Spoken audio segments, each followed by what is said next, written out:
راديو CIC معاكم ولاء البحر وبرنامجكم الطاولة المستديرة.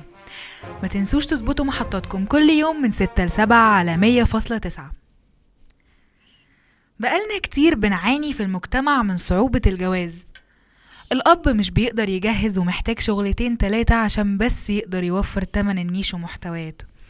وما أدراكم بقى النيش ومحتواته، الصيني والكريستال، وأم العروسة هايصة ولايصة ومش عارفة تلاحق تجيب منين ولا منين. ومن الناحية التانية العريس وأهله طالع عينهم عشان بس يدفعوا قسط الشقة وإن كانت حتى أوضة وصالة. ولما بنصدق نخلص من غلو الأسعار وقاعات الأفراح وبدأنا نعمل حلول زي تأجير الفلل وصالات الاحتفالات والحدائق عشان نسهلها ونيسرها، يحصل إيه بقى؟ يحصل إننا لازم نعقدها من الناحية التانية ونعلي أسعار الدهب. حد فيكو سمع إن سعر جرام الدهب وصل 500 جنيه؟ والله 500 جنيه. يعني الواحد يدوب يشقى ويعافر عشان يجيب بس دبلة يثبت بيها للناس إنهم مرتبطين.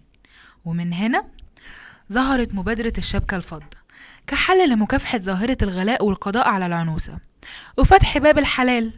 معانا ومعاكم ضيوف الحلقة شباب زي الورد هيقولوا لنا رأيهم في موضوع الشبكة الفضة. قبل ما ارحب بضيوفي خلونا نطلع فاصل ونرجع لكم مرة تانية. أنا لكم مرة تانية وأحب أفكركم سؤال حلقتنا النهاردة مع أم ضد الشبكة الفضة. مستنيين اقتراحاتكم ومستنيين تعليقاتكم على صفحتنا الطاولة المستديرة 100.9. النهاردة معانا عمرو جمعة واللي بيمثل اتجاه المؤيد وصاحب مبادرة الشبكة فضة.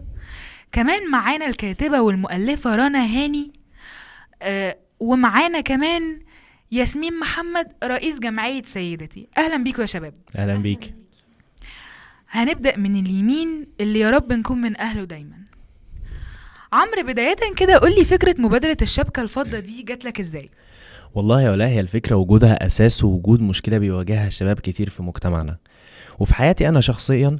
يعني أنا ليا صديق بيفكر كويس ونفسه يكون أسرة ويبتدي المشوار، لكن المجتمع مش واخده على محمل الجد وهو بس محتاج فرصة وهيستغلها. فأنا الموضوع ده ضايقني جدا وخلاني أفكر كتير إن إحنا إزاي نعدي العقبة ديت اللي بيواجهها شباب كتير جدا في مجتمعنا، إن هي عقبة مادية مش أكتر، ومفيش حد إلا وبيبتدي من الصفر. يعني مفيش حد إلا وبيبتدي من الصفر. فأنا فكرتي كانت حل الناس كتير إن إحنا نعمل الشبكة فضة ونسهل الموضوع أكتر على الشباب، وبرضو أحسن من إن نسمع زيادات في حالات التحرش والاغتصاب والانتحار. فأكيد موضوع الشبكة مش هيسبب كل ده، حاجة سنوية مقارنة بمضمون العلاقة الواسع والكبير. يعني انت شايف ان هو حل نوعا ما مؤقت عشان يعني نسهل موضوع الجواز؟ اكيد فعلا. يعني كمان لازم يعني في حاجات برضو كتير ان يعني هو فعلا مؤقت، وبعدين ممكن احنا نحسن من الحاجة ديت. يعني الاسس دي ممكن تتغير بس الصفات ممكن دي بقى مش قاعدة ثابتة يعني. بالظبط. طيب يا عمرو هرجع لك مرة تانية. ياسمين، طبعا انا عارفة ان انت كده يعني واضح ان انت من الناس الغير مؤيدة تماما لموضوع الشبكة الفضة. اكيد. يعني قوليلي ليه بقى؟ لاني انا شايفه ان الواحد لما بياخد الواحده بالساهل بيسيبها بالساهل. وعن تجربه كان في واحده اعرفها، هي كانت مخطوبه لشخص، بعد فتره عرفت ان اهل خطيبها دول في ازمه او في ازمه ماليه، يعني حصلت لهم ظروف. تمام. فقررت ان هي يعني هو قرر ان هو يعني يأجل الفرح. فاهل العروسه اهل البنت دي قالوا خلاص احنا بنشتري راجل، احنا مش هنحتاج الشبكة ومش عايزين مهر، احنا ده راجل، يعني احنا بنشتري راجل لبنتنا. طبعا اهل العريس قعدوا بقى هي ازاي تتنازل عن حقوقها، ازاي مش عارف ايه، اكيد البنت فيها حاجة، اكيد حصل حاجة. فلأ، لحد ما بعدها بشهر خلاص بعدوا عن بعض وفي الاخر طلعوا عليها كلام. فيعني البنت نيتها خير، تمام، ففي الاخر بيطلع عليها كلام. طيب تفتكري ممكن تكون دي حالة فردية؟ يعني ممكن يكون هي اختيارها اصلا من البداية للشخص بالزبط. ده واهله بالزبط. كان غلط؟ بالزبط. هو اكيد ان اختيار الشخص غلط. فانا احب اقول لكل واحدة ان انتي اختاري الشخص الصح، لان هو هيعرف يقدرك ويقدر قيمتك. بس انا معلش انا حابب ان أنا اقاطعها. اختيارك للشخص دي حاجه، وان الشبكه تبقى فضه او ذهب دي حاجه تانية خالص. معلش يعني بس- الموضوع دوت كده خرج نطاق ان احنا بنتكلم في موضوع شبكه فضه او ذهب او اتنازلت عنها او ما اتنازلتش عنها. لا، معلش. الموضوع كله في ان احنا محتاجين يعني ان احنا نشوف الشخص دوت وتفكيره ايه، هو صفاته ايه. دي حاجات كلها في ضمن الصفات مش ضمن الماديات تمام. خالص. هي عامة احنا في شعب، احنا في ناس بيفكروا ما بيفكروش في الشبكة. لا انتي رفضتي وخلاص، عادي. الناس كلها بقى تطلع عليها كلام وحش وكلام اللي احنا عارفينه ده. طيب احنا سمعنا دلوقتي كده رأي ياسمين ورأي عمرو، ما سمعناش صوتك النهارده يا رنا. ازيك يا ولاء، عامله ايه؟ ازيك؟ ايه رأيك في الموضوع ده؟ انا عموما ضد التعميم بصفه عامه. انا بشوف ان الحاجه الوحيده اللي بتتعمم على العالمين هي الكتب السماويه، لكن اي مبادره او اقتراح خلونا نعترف انه بيناسب فئه وفئه لا.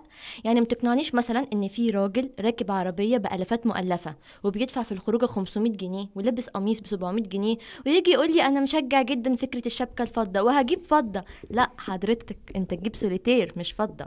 طيب لان غير السؤال ده كده اسمه بخل واستخسار. بالظبط. سؤالك ده بقى بينقلني كده لسؤال لعمرو.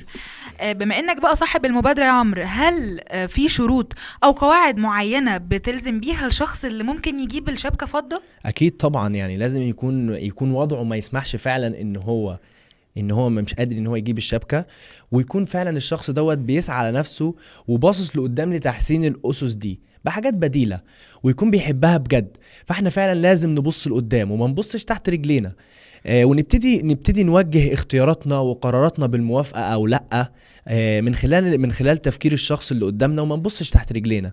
فيعني ما نخليش موضوع الماديات دوت هو اللي هيحدد اذا او لا، ونبص لصفات الشخص ديت، لان الفلوس بتروح وتيجي لكن الصفات بتفضل زي ما هي. حلو جدا. قوليلي بقى يا ياسمين، هل انت شايفة ان موضوع المبادرة ده بالنسبة لك ممكن يكون مرفوض كلية وجزئية، ولا ممكن يبقى فيه باب يعني يسمح يخليكي يعني تسمحي بان الموضوع ده يتطبق او تنفذيه؟ والله هو لو شخص كويس تمام واهله كويسين والناس يعني لو هو شخص كويس تمام، وهي اهلها موافقين وهي عن نفسها البنت موافقة، خلاص ما عنديش اي مانع. بس هي مادام الحوار انت معاك فلوس وتقدر تجيب، لا انت تديها حقها. معلش انا ما اشجعش ان اي واحدة تتنازل عن حقها ايا كان ايه هو. عندك حق. من يومين فعلا كنت قريت خبر كان بيتكلم عن ان محكمة الأسرة، كنت اتكلمتي معايا في الموضوع ده قبل الحلقة تمام. وقلتي لي خبر كده كنت إن قريتيه. محكمة الأسرة صدرت قرار شرعا كمان ان عفت الأب، يعني عملت إعفاء للأب من كل تجهيز البنت، لأن هو بيدفع ان الزوج بيدفع المهر والشبكة والمؤخر والحاجات دي كلها بيدفعها عشان هو بيجهز بيته هو. يعني الأب مش هيجهز بيته، هو بيجهز بيت لشخص تاني. فمحكمة الأسرة أصدرت قرار بأن الشخص اللي هو هيتجوز هو اللي هيدفع الشبكة والمهر، وبالفلوس دي يجيبوا بيها العفش. يا ترى يا رنا ايه تعليقك على القرار ده؟ انا تعليقي ان فعلا ده كلام مظبوط، لان الراجل هو المكلف بزوجته عموما، وان فعلا هو البيت كمان بيبقى بيت الزوجة، وهو المفروض ان هو قوام على زوجته بما ينفق. فهو المفروض النفقة دي شيء أساسي في الجواز. وأنا شايفة في الموضوع ده عموما إن ربنا حل الموضوع ده بحيادية جدا، وقال لنا في القرآن لينفق كل ذو ساعة من ساعته ومن قدر عليه رزقه فلينفق مما أتاه الله لا يكلف الله نفسا إلا ما أتاها. وقال لنا في آية تانية متعهن على الموسع قدره وعلى المقتر قدره. تفسير الآية دي يعني متعهن وآتوهن ما يتمتعن به من أموالكم على أقداركم ومنازلكم من الغنى والإقتار. افهم من كلامك كده ان الموضوع نسبي، يعني ما بالظبط. نقدرش نعمم فكرة الشبكة الفضة دي على كل الشباب. اللي يقدر على يجيب على المقتدر. شبكة بالظبط. زي ما ربنا قال على قد وسعك، يعني يعني على انا موسعتك. انا معاكي جدا في الموضوع دوت، ان من ناحيه ان الشاب هل هو فعلا وضعه يسمح. ففعلا لا، ما دام وضعه يسمح يبقى هات المتطلبات كلها. اذا وضعه ما يسمحش فنضطر بقى نروح للاوبشن التاني اللي هو ان احنا نشتري فضه. بالظبط. في ناس هقاطعكم يا كمان- جماعه معلش، احب اتفضلي. بس افكر مستمعينا على باستطلاع الراي على صفحتنا الطاوله المستديره 100.9. يهمنا نعرف رايكم مع ام ضد مبادره الشبكه فضه. تقدري تكملي يا رنا. كنت عايزه اقول ان في ناس كتير قوي بتيجي تقول لا هو ربنا ما كلفش حد او في الدين انه ممكن يدفع المال الكثير، فانا اقدر اقول له ارد عليه بايه صغيره بتقول ان اردتم استبدال زوجا مكان زوج واتيتم احداهن قنطارا فلا تاخذوا منه شيئا اتاخذون بهتانا واثما مبينا. القنطار معناه في اللغه في المعجم المال الكثير. يعني هنا ربنا حدد لنا وقال لنا عن تجربه ان في راجل لا، ان الست ممكن واحد مقتدر يديها قنطار. يعني ده مش حاجه استخسار او حد يقول ده مش أكيد- مطلوب. انت أكيد. لو على عندك اكيد طبعا، مال طول ما كثير انت معاك فلوس تقدر ليه لا؟ تدي زوجتك اكيد قنطار. اكيد طبعا. ياسمين، معاكي دلوقتي 30 ثانيه تقولي لنا بقى كده نصيحه للشباب وتختمي بيها حلقه النهارده. نصيحة للشباب إن كل واحدة تختار راجل صح عشان يعرف يقدرها، ولكل شاب يعرف إن هو مش بياخد أي واحدة، هو بياخد واحدة هتبقى زوجة هتبقى أم لأولاده. المفروض إن هو فعلا يقدرها، وهو لما يعني هو لو مقتدر لا يديها كل اللي نفسها فيه، يجيب لها كل اللي هي عايزاه. ولو مش مقتدر يعني فقراء يغنيكم الله. الشبكه بالظبط الفضه. كده تمام. عمرو.